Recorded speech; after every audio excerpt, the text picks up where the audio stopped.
Assalamu alaikum, dear students. Welcome back to our channel MCQs platform. Today we will learn pair 5, that is about emigrant and immigrant. If you didn't watch our previous lecture about dear and dear, then you may click on the iCard button which is given in the right corner of this video. So let us move to learn pair 5 for today. अब देखें, इस pair में हम पढ़ेंगे emigrant और immigrant. अब पहले हम पढ़ेंगे emigrant, a person who leaves their country to live permanently in another. एक वो शख्स जो अपनी कंट्री को छोड़ के परमानेंटली कहाँ जाता है, किसी दूसरी कंट्री में रहता है। अब यहाँ फ़र्क हमने बहुत अच्छे तरीके से समझना है ताकि आपको फ़र्क महसूस हो सके कि एमिग्रेंट और इमिग्रेंट में फ़र्क है क्या। अब देखें, अ पर्सन हु लीव्स, एक बंदा जो छोड़ के जा रहा है।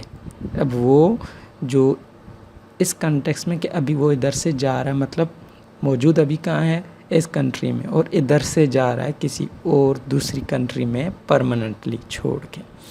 अब इसके एग्जांपल हम कैसे, ये देखें, इसका एग्जांपल क्या है, during the rain of Watson. अब एक बंदा था किसके तख्त के ड्यूरिंग, मतलब किसकी हुकूमत के दौरान, वाटसन की हुकूमत के दौरान, there is a flood of emigrants to North America. North America में फ्लड आया था, मतलब एक फ्लड गया था कहाँ, नॉर्थ अमेरिका में। किसका, एमिग्रेंट्स, मतलब कुछ बंदे अपनी कंट्री से दूसरी कंट्री में क्या हो गए, शिफ्ट हो गए। अब दूसरा एग्जांपल इसका क्या है, my grand parents were Italian immigrants who settle in New York, जो कि सेटल हो गए किस में, न्यूयॉर्क में। अब माय ग्रैंड पेरेंट्स, मेरे जो दादा दादी या नाना नानी कहें, वर इटालियंस, वो थे कौन, इटालियन इमिग्रेंट्स। वो कहाँ से आए थे, इटली से। इटली से शिफ्ट होके कहाँ आए थे, वो सेटल इन न्यूयॉर्क, न्यूयॉर्क में गए, मतलब सेटल हुए, और आए कहाँ से थे, इटली से। तो अब देखें, एक बंदा जो अपनी कंट्री छोड़ के किसी और कंट्री में जाए तो हम उसको एमिग्रेंट कहेंगे। अब इसको नज़र में रखते हुए इस मीनिंग को अब हम पढ़ेंगे इमिग्रेंट, IMMIGRANT। देखें, immigrant, a person who has come to live. अब वो आया है, एक जो गया था।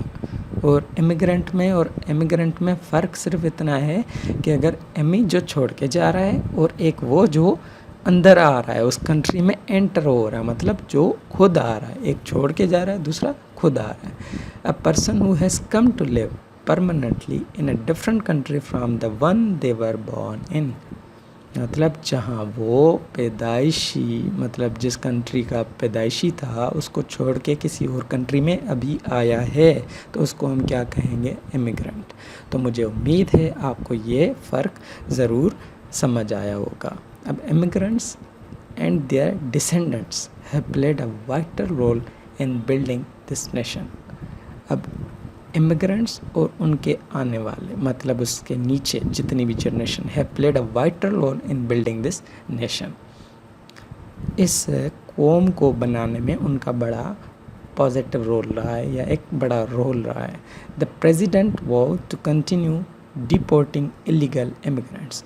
प्रेजिडेंट ने क्या, एक नोटिस मतलब लिया, टू कंटिन्यू डिपोर्टिंग, मतलब उसने नोटिस दिलवाया कि भाई आप क्या करें, डिपोर्टिंग करें इलीगल इमिग्रेंट्स की।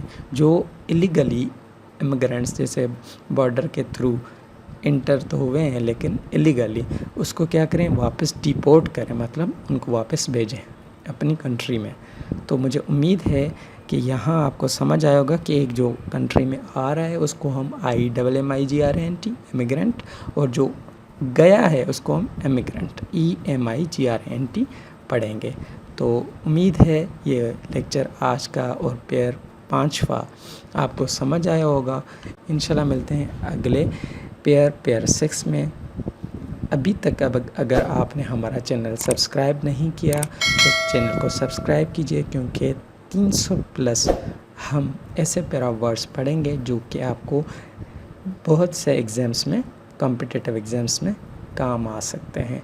इसके अलावा भी हमारी इंग्लिश एरर्स या ग्रामेटिकल एरर्स की सीरीज़ है और जनरल नॉलेज की सीरीज़ है, उसको भी आप सुन सकते हैं। तो इंशाल्लाह मिलते हैं अगले पेयर ऑफ वर्ड में। तब तक अपना ख्याल रखिएगा। अल्लाह हाफ़िज़।